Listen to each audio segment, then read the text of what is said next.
Telugu Desam party నాయకులందరూ ఒక కుటుంబ సభ్యుల్లా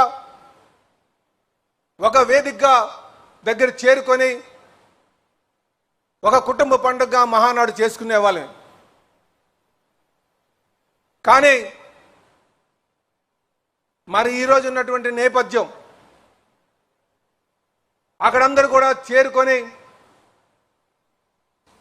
మనం ఎదుర్కొన్నటువంటి అనుభవాలు, మన భవిష్యత్ కార్యాచరణ మీద ఒక ఆత్మీయ సమావేశంలాగా చర్చించుకునేవాళ్ళం.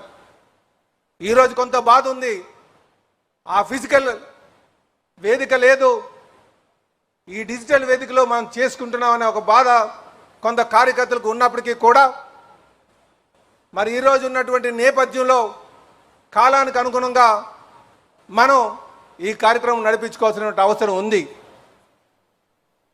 అందుకే ఈరోజు మనం హైబ్రిడ్ మోడల్లో ఈ మహానాడును చేసుకుంటున్నాం. ఇక్కడ అమరావతిలో పరిమిత సంఖ్యలో ఇక్కడ మనం మహానాడు నిర్వహించుకున్నప్పటికీ కూడా వేల లక్షల సంఖ్యలో ఈ రాష్ట్రంలోని, ఈ దేశంలోని, ఈ ప్రపంచ నలుమూలలో ఉన్నటువంటి అనేక మందితో